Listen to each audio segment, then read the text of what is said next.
大家好啊，这个鸟灯还有修的必要吗？这是老李花5块钱买的，在废品站买的，于是啊让我过来给他修，修好要多少钱嘞？哎，这个灯呢还特别高级，它一拉开这个地方都该亮。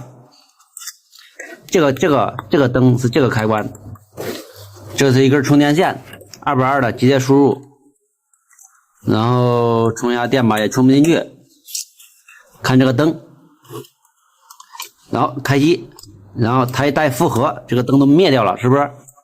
它一开，这个灯应该亮了，然后把这个电压给拉下去了。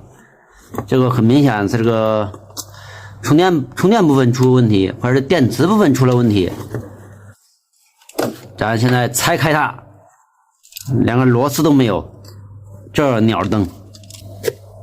哦，这不就开了吗？哎呀，这不是出来了吗？这个就是充电部分，主容降压，这是电池，要不它坏，要不它坏。主容降压一般不会坏哈，一般都是电池坏。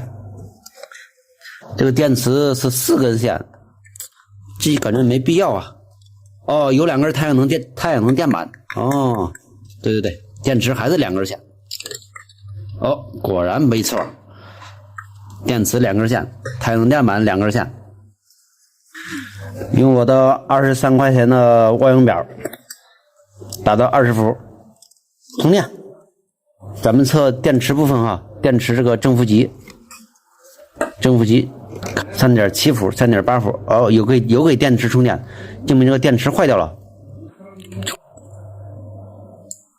换一个大的哈，电池的负极接上去了哈，正极的话咱串了一个万用表，然后测一下它的充电电流，表比这样插，打到那个直流电流点上面 0.04 有充电电流。哟，这也装不进去啊，这有必要充电吗？它有必要给别人充电吗？哎，找到一个 USB， 2根红线给它并了下面，这个红线应该是后面这个灯的，它在这并了一下。这个是旧电池啊，你看这个同样是正极，它鼓了，这边的正极啊平的，屁股后面也是，你看同样是负极，你看它鼓的要比它厉害，对不对？